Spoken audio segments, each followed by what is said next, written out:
Hola, estamos con Ángela López Leiceaga, amiga de hace ya mucho tiempo, paisana de aquí de Compostela.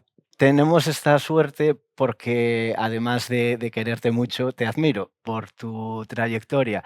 Ángela es, bueno, licenciada en Derecho, pero sobre todo lo que es una mujer de espíritu combativo, no porque sí, es decir, estas cosas no suceden por generación espontánea y esto lo iremos viendo.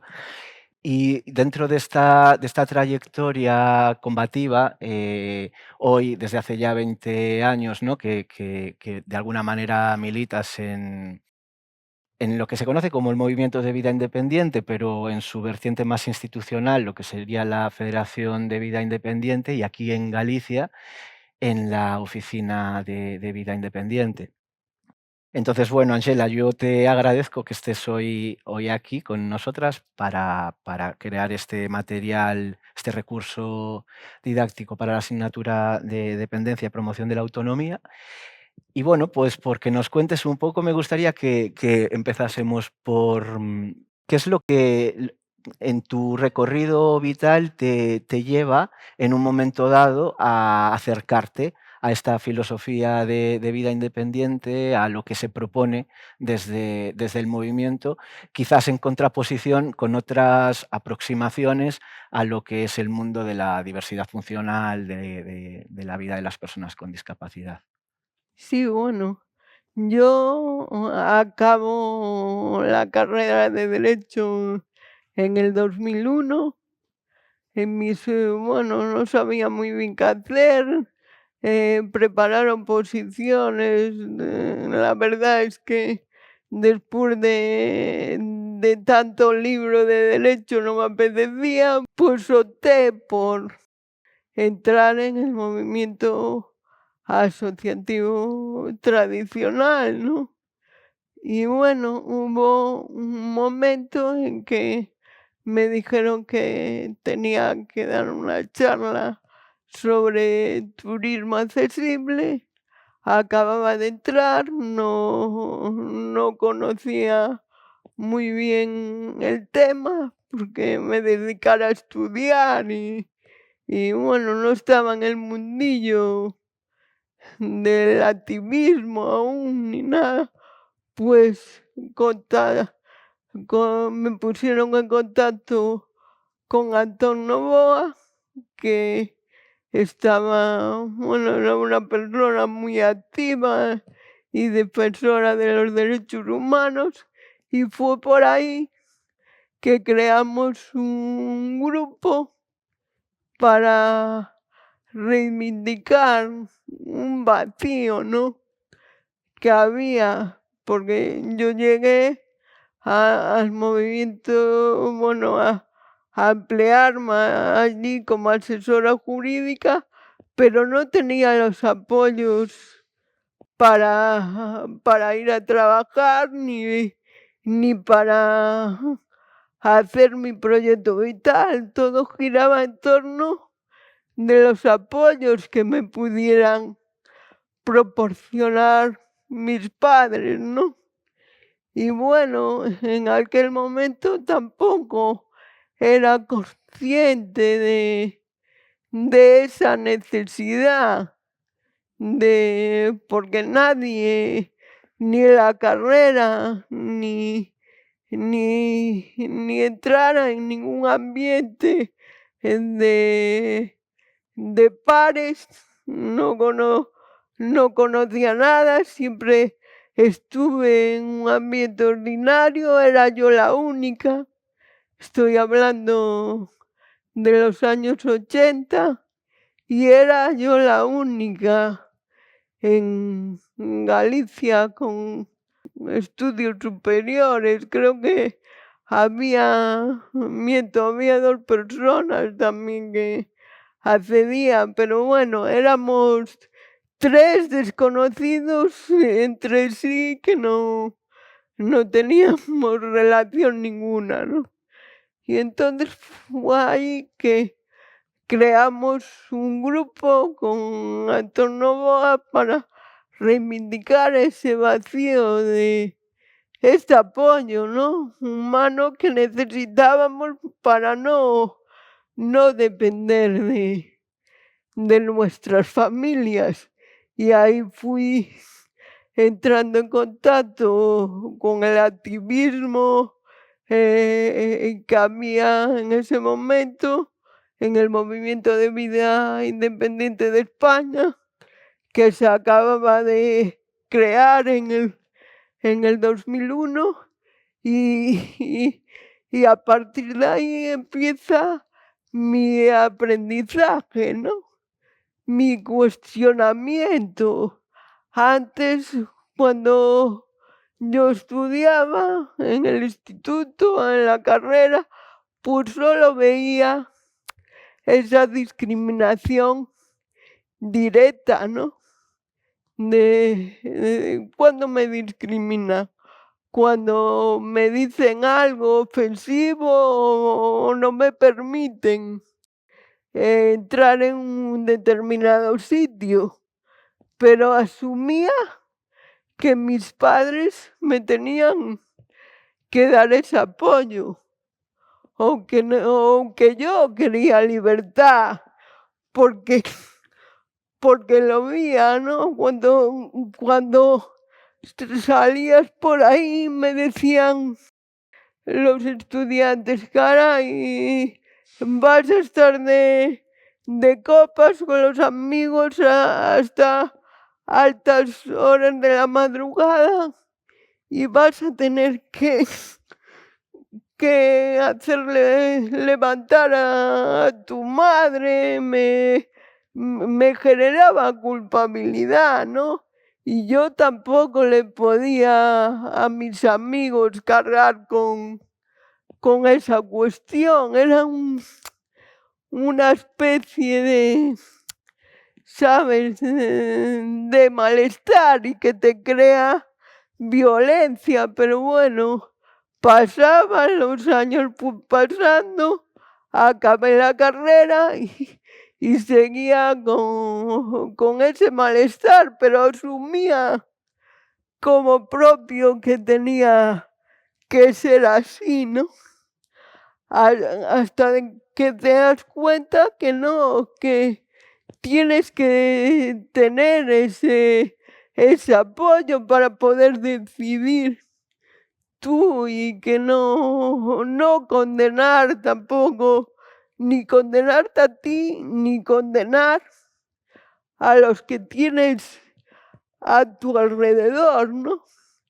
Por eso pienso que es importante también visibilizar esta filosofía, ¿no? Para llegar a que la gente comprenda también su situación y la reivindique.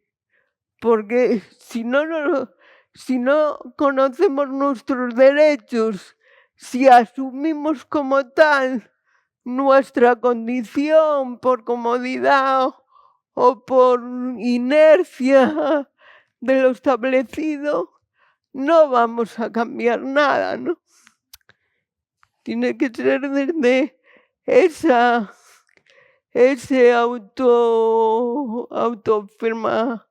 afirmación de que es así, para a su vez trasladarlo a la sociedad, ¿no? Claro, porque hay como algo de un ejercicio colectivo que se pone en juego también aquí, que describías cuando tú accedes a esta, digamos, a esta asociación, bueno, o digamos este proyecto que forma parte del asociacionismo tradicional en el campo de la diversidad funcional, te encuentras con que hay una ausencia de apoyos. Tú vienes de una formación en Derecho, la cual tampoco te proporciona aquellas herramientas para No había, comprender no determinadas existía. circunstancias, pero sí que a través del contacto con Antón Novoa y otra gente, os dais cuenta o te das cuenta de la necesidad de denunciar también esa ausencia de apoyos en el marco de un proyecto asociativo que forma parte del campo, ¿no? de Sí, la diversidad funcional o de... esa crítica, ¿no? Y ese cuestionamiento de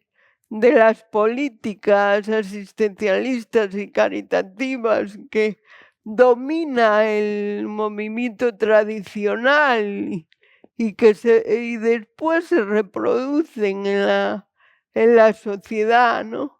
Yo, que sigo habitualmente las noticias y los medios de comunicación, llevamos, parece que no cambiamos nada, ¿no? De aquí a esta parte seguimos con ese ideal de hacer las cosas por ti misma, solo, sin apoyo, y ese ideal de alcanzarlo, ¿no? Y si no lo alcanzas, pues te culpabilizas porque no lo consigues. Para mí la autonomía no es poder atarme los zapatos ni ponerme los zapatos sola. Yo lo que quiero es un apoyo que me permita atarme los zapatos a mi manera y ponerlos a mi manera y elegir el color y comprarlos y a partir de ahí vestirme a mi manera con el apoyo. Pero es un instrumento de liberación, no es un instrumento caritativo y de sometimiento a ese apoyo, ¿no? Yo no me tengo que someter a esa persona no me presta un apoyo dirigido, sino que tengo yo que ser el que dirija ese apoyo. Y para ser yo la que dirija ese apoyo y la autogestión que hablabas, ¿no? La oficina tiene la singularidad, la oficina de vida independiente, de que todos somos personas con necesidades de asistencia personal. Nuestra autonomía depende de ese apoyo, depende de tener y disponer ese apoyo que en este momento no lo tenemos porque se carece de un sistema que evalúe las necesidades asistenciales. Ujú.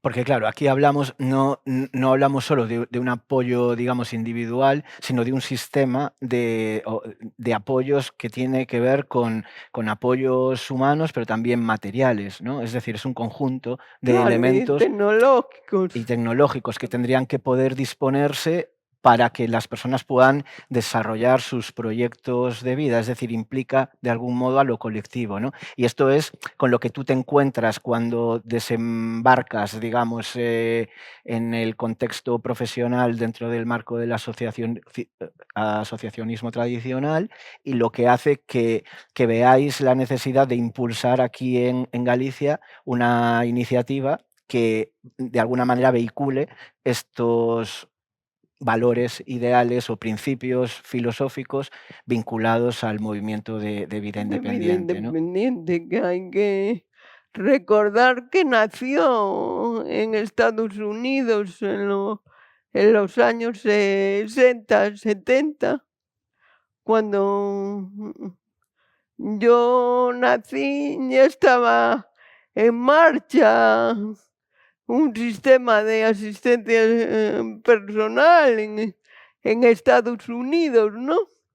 Y aquí en Galicia, en España, éramos desconocedores hasta que gente de aquí pues viajaba al extranjero y conectó con personas que les abrieron la mente, y esto gracias a esas personas que cuestionaron estas políticas asistencialistas caritativas que segregan, ¿no? Porque en el momento en que eres, no cumples los estándares normativos, pues te tienen que, la solución para ti es la curación o la rehabilitación. Si no te curas, estás condenado a la segregación. Para ti habrá transportes especiales, centros educativos especiales, empleo especial, también que el movimiento asociativo tradicional pues se encargó de promover ese empleo especial, ¿no? Y curiosamente a la gente que necesitábamos de apoyos pues no se miró por ellos, ¿no? Porque ni había apoyos ni había transporte para ir al lugar de trabajo. Solo llegaban los más, entre comillas, capaces, ¿no? De esa visión capacitista y puramente mercantilista y productiva. ¿Qué nos interesa más? Nos interesa el perfil que nos dé menos problemas. O sea, para el movimiento asociativo, si ya hay un grupo de personas que son prescindibles, ya te puedes hacer una idea de cómo va a ser, cómo va a ser ese futuro. La reivindicación de esa parte de la diversidad humana queda en el olvido. Solo cuando nosotros impulsamos y promocionamos sistemas de asistencia personal en diversos territorios, pues es cuando el movimiento asociativo tradicional empieza a tomar conciencia de que tiene que, no es que defienda ese derecho, sino a tomar conciencia que tiene que tener esa apariencia también de activistas adalices de la libertad y de la igualdad, ¿no? Y a mí la igualdad, como a otros miembros, no me la da un centro residencial, ni me la da un transporte especial, ni me la da pues un centro educativo especial. Y seguimos hasta la actualidad con ese problema. Incluso incluso se aumenta la escolarización en centros de educación especial, ¿no? Mira, situabas algunos elementos que yo creo que son importantes, ¿no? Uno, la crítica necesaria a este modelo médico rehabilitador desde el que se ha venido pensando en los últimos tiempos, ¿no? La diversidad funcional, es decir, más allá del histórico modelo de la prescindencia, en donde directamente quienes no se ajustan a determinado régimen de normalidad son expulsadas, directamente suprimidas, ¿no? Llega un tiempo en donde no, lo que hay que hacer con estas subjetividades es de alguna manera repararlas, ¿no? Porque hay algo en ellas que no va bien. Entonces ponemos el problema en la persona, ¿no? considerando la responsabilidad que como sociedad tenemos al respecto. Y hablabas de esta visión que todavía convive, ¿no?, en nuestro día a día, más asistencial, caritativa, que de alguna manera establece jerarquías, ¿no?, en las atenciones, y entonces yo sé a ti lo que te conviene, a pesar de lo que tú me digas acerca de lo que te pasa y lo que te va bien, ¿no? Entonces, claro, colocabas cómo desde determinadas iniciativas, proyectos dentro del mundo asociativo tradicional se establecen algunas jerarquías vinculadas a la capacidad para poder desempeñar un empleo, pues, no sé, estar en un centro especial de empleo, etcétera, ¿no? Es decir, hay cierto capacitismo que se reproduce dentro de las estructuras del Sí, tejido asociativo, asociativo, que conectan no solo con el capacitismo, o sí con el capacitismo, pero dentro de un modelo que es más amplio, capitalista, cuyas exigencias pasan por el rendimiento, por crear, ¿no?, un tipo de ciudadanía que consume, que produce, que consume, que es apta para producir, que puede sí, consumir, que ¿no? nos es útil, ¿no? El concepto de utilidad, Ujú, que no nos es útil para mayor rendimiento económico, ujú. porque si no es útil, mejor lo le ponemos trabas y la desechamos o nos o peor, o utilizamos ese individuo como objeto, ¿no? Lo utilizamos como objeto para nuestro beneficio, Es decir, como que hay una especie de como industria sí, de la discapacidad en este sentido, ¿no?, en donde hay determinados recursos que se sirven también de algunas sí, realidades para, bueno, yo te coloco ahí, te institucionalizo y, ¿no?, hay todo. exacto.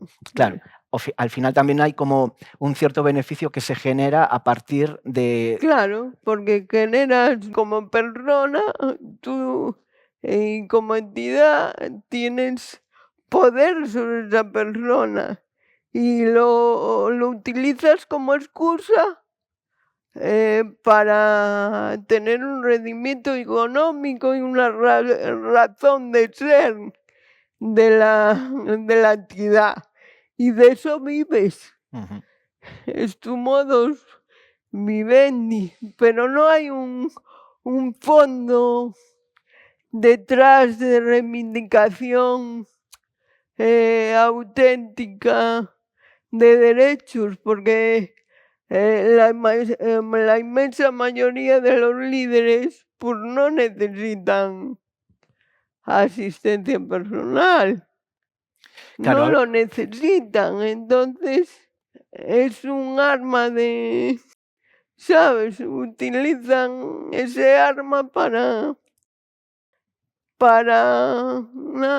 como excusa para su beneficio, claro, pero hablamos. no hay un fondo real de cambiar nada, sino de seguir con el sistema establecido, ¿no?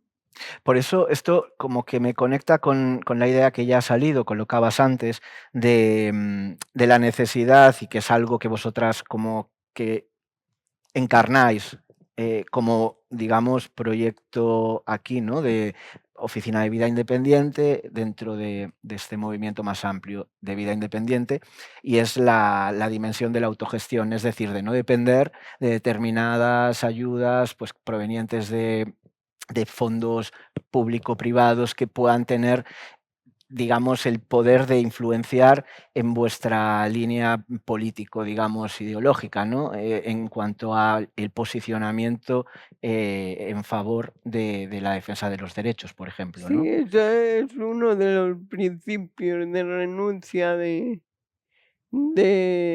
solicitud de subvenciones, ¿no? Únicamente reclamamos ese apoyo que tiene que ser económico, un pago directo, para que yo tenga el poder para pagar mi propia asistencia y no sea un un proveedor de servicios. De ahí parte la autogestión, que hay gente que quiere que esa asistencia se lo proporcione un proveedor de servicios. Bien, puede hacerlo a través del pago directo, es su libertad, pero lo que reclamamos es que haya diferentes opciones, ¿no? Que en función de su personalidad y de sus deseos, pues mira, yo prefiero autogestionarme, ¿no? Sí, esto me lleva también a una problemática, controversia, que no siempre es sencilla de resolver, pero que tiene que ver también con, o el dilema de hasta dónde y cómo apoyamos, por ejemplo, la consolidación en un momento además en donde se está desbaratando el estado del bienestar y demás, pues digamos, la consolidación de esos pilares del estado de bienestar que tienen que ver pues con el garantizar el derecho a la educación, a la salud universal, gratuita, ¿no? Etcétera, y el sistema de dependencia incluido ahí. Y entonces es esta paradoja de, bien, apoyamos y reivindicamos este sistema público que esté fortalecido, pero claro, aquí es, y aquí acudo a Carlos Taibo cuando dice lo público sí, pero socializado, en el sentido de que las personas tengamos el derecho a decidir qué es lo que hacemos con esos recursos públicos, no sea que volvamos otra vez a reproducir esos esquemas jerárquicos que acaban imponiéndole a la gente el cómo se tiene que hacer un uso de eso que se ha llamado derecho, ¿no? Sí, sí, con plena libertad, ¿no? Que pueda decidir, por eso es importante poder tener ese pago directo, pero que sea, porque ahora lo que hay es un pago directo aquí en Galicia y en otras partes de España, pues hay un pago directo condicionado a, te ponen condicionamientos. Tiene que ser a través de una empresa. Tiene que ser, como no hay una figura laboral del asistente personal, lo derivan a la ayuda a domicilio, que no tiene nada que ver. La ayuda a domicilio es asistencialista, porque tú no controlas ni eliges el servicio. Está condicionado ese pago directo. Y los principios de donde viene desde el movimiento, el pago directo es para que tú compres un servicio de tu elección. No que te condicionen. Si te condicionan, ya no tienes el control ni la elección. El tema de la formación también que es importante. Se hace hincapié mucho en la formación del asistente personal. Vale, podemos discutir que pueda tener una formación mínima, pero esa formación también debe partir de los expertos en la asistencia personal, en la experiencia, ¿no? Pero también en no poner trabas, porque ahora condicionan la figura laboral del asistente personal a que haya una formación en titulación de sociosanitaria. O sea, con formación en enfermería y en tal, pues ya podría ser asistente personal. Es una barrera ahí, una mezcla de conceptos. Que eso ya es condicionar justo una aproximación muy particular que viene del campo de lo sanitario Sí, y en ocasiones también, ¿no? De esta bueno, sí, vamos a dejarlo ahí, del campo sí, De de lo 2 sanitario, años y que no de incluye, digamos, esta aproximación que tú decías que era fundamental en cuanto al valor del saber desde la experiencia, es decir, decías, la formación tendría que poder descansar también en las aproximaciones que realizan las expertas, en este caso en primera persona, que hayan vivido determinadas realidades para poder de alguna manera construir ese saber, digamos, profesionalizado vinculado a la asistencia personal. Pero esto valdría para construir conocimiento en materia de diversidad funcional. Es decir, ¿cómo hacemos esto? ¿Cómo construimos este saber cuando lo que venimos haciendo hasta ahora es prescindir justo de esos conocimientos encarnados en primera persona, que no digo que sean exclusivamente, ¿no? Ellos desde los que construir el saber, sino en diálogo con otras aproximaciones. Aquí quizás no se trate de descartar el saber médico, el saber psicológico, pedagógico o el saber en primera persona, pero habrá que poder construir un diálogo simétrico, es decir, no jerárquico y que sea multidireccional, ¿no? Es decir, no yo solo te hablo a ti porque yo sé y tú no, o darle la vuelta a esto, de tú me hablas en primera persona a mí y yo no sé absolutamente de nada. Yo creo que las condiciones para construir diálogo tendrían que poder ser simétricas, ¿no? Que es algo que ahora no ocurre, no se da. sí, claro, pero vamos a ver, es también lo que dices de involucrar a todos los profesionales, también esta filosofía, ¿no? Y que se cuestionen también desde su competencia, cómo pueden, cómo podemos cambiar, ¿no? Porque hay una reacción también y una cultura que parte de una cultura base del asistencialismo. Hay pocos referentes para echar mano, ¿no? Ujú, Todo está invadido por una cultura asistencial y claro, el profesional, hay muy pocos profesionales que se cuestionen porque en el parte, sistema, ¿sabes? y porque, Ese es el problema que hay. y porque en parte yo creo que exige ese cuestionamiento, renuncia a determinados privilegios, determinadas posiciones de poder. Porque para poder construir ese escenario, digamos, dialógico y simétrico, implica que te bajes igual de ese pedestal en el que eventualmente crees que estás para situarte al lado de las personas y desde ahí construir algo diferente. Sí, sí, eso también genera un esfuerzo, ¿no?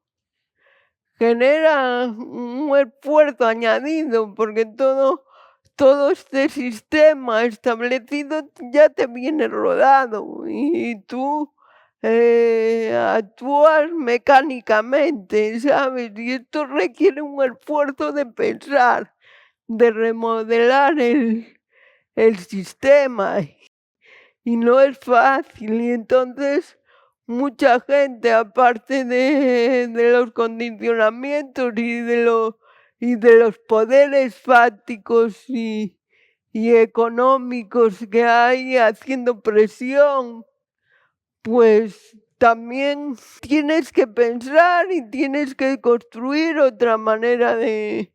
Y eso no es fácil, requiere tiempo y hay gente que no está dispuesta a hacerlo, ¿no? Claro, porque dentro de estos condicionamientos que ahora mencionabas, fácticos, muchas veces Sí, de es. lobbies, estoy hablando también de lobbies, Yo los de estaba. presión, Sí, en que la administración... sí, yo los estaba pensando más en el plano de lo micro. Imagínate, pues en el marco de un recurso. de atención particular, hay determinadas directrices o un encargo institucional que pasa porque determinadas cuestiones se vean, ¿no? Hay una normativa, Hay protocolos de protocolos de aplicación. actuación Claro, que no. claro. Entonces, como profesional, en ocasiones te ves en el dilema de cómo me comprometo solidariamente con la persona o con las personas a quienes eventualmente acompañamos, sin que eso suponga un contravenir las disposiciones del recurso X y la normativa y los protocolos aplicables en un caso determinado. A esto me refiero cuando digo, implica ese compromiso, un posicionamiento político que no siempre es sencillo, que supone a veces renuncia no solo a los propios privilegios o a la condición de profesional, para ponerte al lado de la otra persona poniendo el cuerpo, con lo que implica de asumir riesgos, porque si yo directamente con mi actuación lo que estoy es contraviniendo eventualmente un protocolo, porque ahora todo está estandarizado, ¿no? Y de pronto todo se tiene que hacer según el manual, pero cuando de pronto la situación lo que te pide es otra cosa, ahí se exige un compromiso que de alguna manera pide que asumas riesgos como Claro, o profesional, sea, ¿no? asuma riesgos de conflictos con el superior, Con la institución, con la claro, institución. Y igual el coste es que te ponen en la calle, por ejemplo. pierdas el empleo. Claro, efectivamente. Y eso es lo que me transmiten muchas veces a mí. Yo te ayudo, pero yo es que no estoy dispuesta porque voy a perder el empleo. Habla con el superior. Claro. Sí, al final esto indica Y la... genera una manera, claro, si es solo uno, pero la gente tendrá que tomar conciencia de uno, después otro, y eso generará un cambio en el sistema, porque uno por sí mismo no puede hacer nada.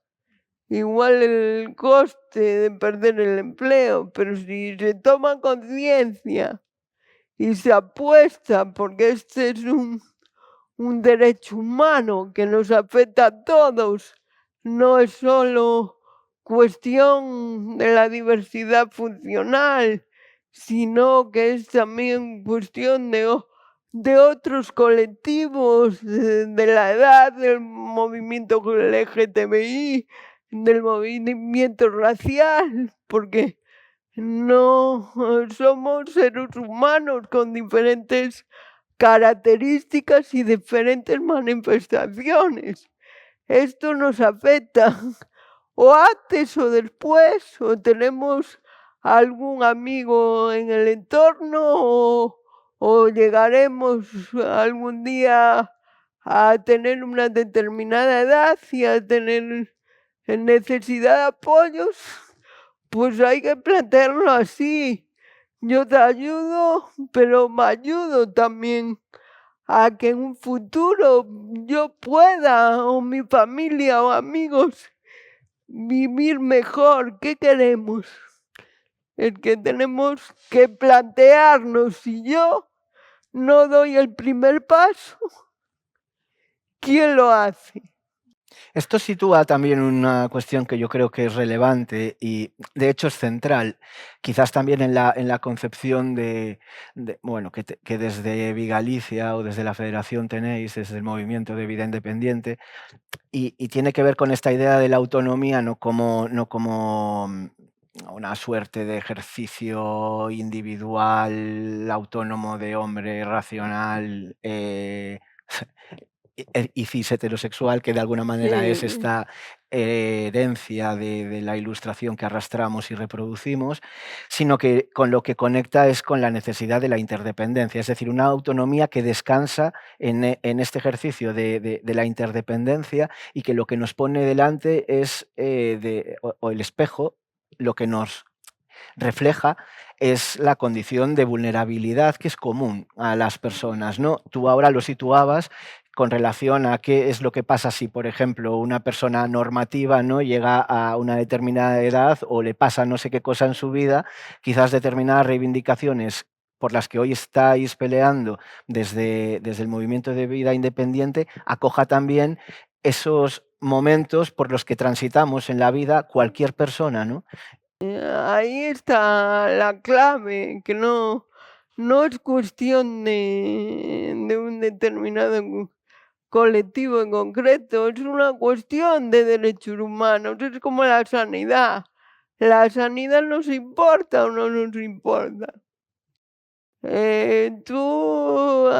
Alguien puede decir, pues yo soy joven, yo no voy a enfermar nunca. No, no podemos estar en esa dinámica de a mí no me interesa porque no va conmigo. Que en realidad Sí es que un va mito. contigo. Y mira, justo pues En el momento en que surge esa necesidad y dices, ostras, ¿y ahora qué hago? ¿Qué hago? ¿Qué herramientas tengo para mí? ¿Desaparecer del mapa? ¿O, o reivindicar un derecho para seguir viviendo de otra manera, ¿no? Pero sigo viviendo, sigo disfrutando, sigo eh, siendo una persona, no un objeto. Quiero seguir siendo una persona, porque si tienes la mentalidad de que si no eres, si no tienes un cuerpo normativo, no eres persona, pues lo que te queda es desaparecer, ¿no? Y queremos realmente desaparecer o queremos vivir dignamente. sí, mira, esto que me conecta con una cuestión que yo creo que es también muy relevante y tiene que ver, ¿no?, con la corporalidad normativa que ahora invocabas. Esto no va de parcelar y de pronto es como los colectivos están así segregados, separados entre sí y no pueden confluir en alianzas estratégicas. Y además es que esto, de alguna manera, también lo que nos indica es que las personas no solo somos una cosa, ¿no? Esta particularidad, sino que ese no encajar dentro de una determinada idea de normalidad nos afecta a muchas personas de modos complejos. Entonces, yo lo que quería saber es, o quería preguntarte, cómo ves esta idea de las alianzas estratégicas en cuanto a construir formas de resistencia frente a ese régimen de normalidad que nos expulsa a muchas por distintas razones. eh, ¿cómo, cómo lo hacéis desde el movimiento de vida independiente, ¿no? ¿Cómo trabajáis esas alianzas? ¿Cómo entendéis esos apoyos mutuos con otras causas específicas que tienen elementos en común, como pueda ser, y antes mencionabas, el movimiento LGTBIQ+, con el movimiento pues de las personas racializadas, el movimiento loco? ¿Cómo ves esos apoyos y esas alianzas necesarias? Pues básico y fundamental para crear un modelo, un pensamiento hacia los derechos humanos, ¿no? Hasta ese enfoque de derechos humanos, que es lo que debemos transitar hasta ese enfoque. El movimiento de vida independiente pues tiene sus bases en esas alianzas, ¿no? Del movimiento LGTBI, el movimiento racial, pues generó unos estímulos en nuestro movimiento de decir, yo estoy en la misma situación de discriminación, yo también reivindico esa libertad, esa igualdad, ¿no?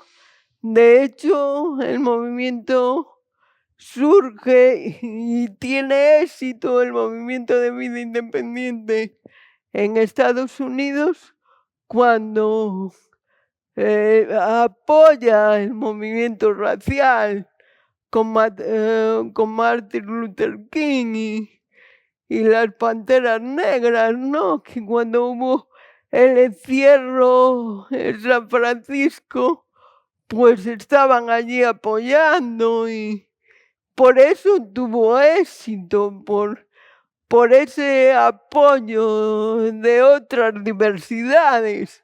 Uno no puede caminar solo. Si se encuentra solo, pues no llegará a un determinado punto en que se tenga que parar. Pero si hay más personas que empujan, pues eso rueda, ¿no? Va rodando mejor. Hay una idea de Paulo Freire que a mí me gusta mucho y es que nadie libera a nadie ni nadie se libera sola o en soledad, ¿no? Que nos liberamos pero colectivamente y un poco es esto que ahora estás contando con relación a estos apoyos, ¿no? Por parte del movimiento por los derechos civiles en Estados Unidos en su momento y cómo eso supone también un apoyo, un relanzar el movimiento de vida independiente. O incluso hablábamos cuando veníamos hacia aquí de esas sinergias o lugares comunes con, por ejemplo, el movimiento loco y que en su momento También que tuvo que ver con todo el tuvo movimiento el antipsiquiatría. movimiento antipsiquiatría que sentó las bases de la desinstitucionalización en el Reino Unido, que fue iniciado por gente que estaba en un centro residencial y no tenía otra alternativa y generaron por ese afán de libertad y pues generaron leyeron y vieron que el movimiento antipsiquiatría pues estaba ideando algo para sacar a la gente con diversidad mental de los hospitales psiquiátricos por su comportamiento no habitual, ¿no? Entonces, de ahí se repensó, oye, pues eso vale para la gente que está institucionalizada físicamente, vale el mismo planteamiento, ¿no? Y de ahí surgen Sí. Bueno, alianzas. y resonancias en realidad, claro, lo que nos dicen es, son de alguna manera lugares comunes que tienen que ver y tocan con el dolor, con el sufrimiento, con el malestar, y que de alguna forma ahora pensaba en Iván Illich cuando nos dice que al final o sea, en este sistema nos hemos llegado a creer que no podemos hacer frente a las cosas que nos pasan sin acudir a las instituciones y a lo que nos proporcionan en forma en términos de productos, de atenciones profesionales, etcétera, ¿no? Y eso en lo que ha supuesto es que ha recalado como en una especie de creencia o de autoincapacitación colectiva, ¿no? En el sentido de pensamos que no podemos hacer frente a todo eso que nos pasa dentro de nuestras comunidades y con nuestros propios recursos. Entonces, para, como ya ir cerrando, Anxela, yo te preguntaría, ¿qué le dirías a alguien que hoy está estudiando pues, educación social, pero que aparte de estudiante es persona y circula por el mundo, ¿no? Y ¿qué podría hacer en comunidad para apoyar estas luchas, estas causas específicas y, por supuesto, también, ¿no? Este espíritu crítico que desde el movimiento de vida independiente venís peleando? ¿Qué les dirías que como profesionales o como personas podrían aportar para contribuir a ese avance en términos de derechos, pero a ese avance también en términos de desmontar este régimen de normalidad que al final nos individualiza, nos coloca, ¿no?, como esas minorías o esas diversidades que están cada una por su lado, pero ¿qué les sugerirías? Pues oye, que caminen con el movimiento de vida independiente, ¿no? Que, que reflejen y que difundan esta filosofía de vida independiente que conecta a su vez con los derechos humanos, ¿no? Que lean las aportaciones, que hay diversidad de documentación en las páginas web, tanto de la Federación como de Vigalicia, como la OBI de Barcelona, como el Solcón, también, que es una herramienta creada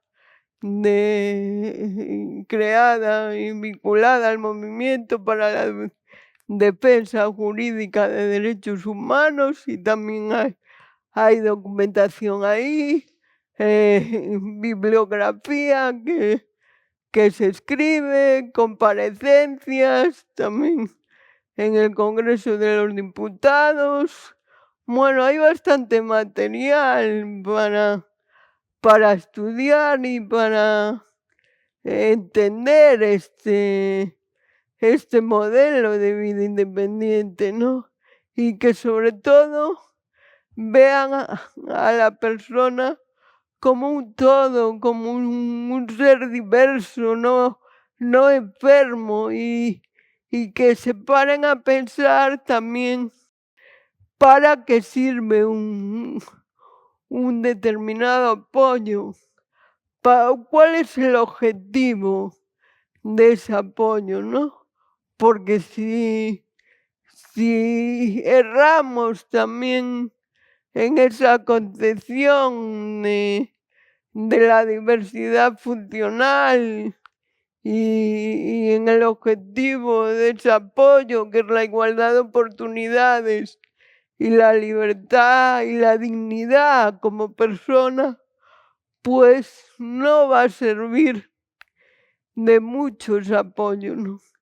Y en la educación social la función es procurar esos apoyos y esos recursos para la igualdad de oportunidades y la inclusión social. Y bajo el prisma de entender a una persona como enferma, como objeto de cuidados, pues vas a errar como profesional, no vas a entender lo que es el derecho humano. El derecho humano no es segregar a una persona, no es crear sitios especiales para él, sino convivir todos como seres humanos en los mismos espacios y tener esa igualdad de oportunidades, y que sean críticos, ¿no? Que miren, porque ahora hay bastantes recursos con apariencia de vida independiente y de autonomía, que es una falacia, un engaño, porque lees la letra pequeña, vas al trasfondo, analizas y realmente no sirve para ese fin. Por ejemplo, aquí en Galicia, con 30 horas semanales de asistencia personal no te da para vivir, y aún por encima, si te meten un copago en función de la recta capacidad económica del individuo, ya estás creando una medida abusiva y discriminatoria. Eso no es igualdad de oportunidades. Igualdad de oportunidades es que yo tenga lo que necesito para vivir y para ponerme a funcionar. Y eso tendrá que ser en función de la valoración de las necesidades como individuo. No puede haber café para todos, porque si no, no estamos haciendo las cosas bien. Yo animaría a que no seamos cómodos, que miremos también ahora por el futuro de una diversidad humana que engloba a todos los seres humanos, ¿no? Y que pueden estar ellos, puede estar el profesional de la educación social, y hoy por mí y mañana por ti. Nada más.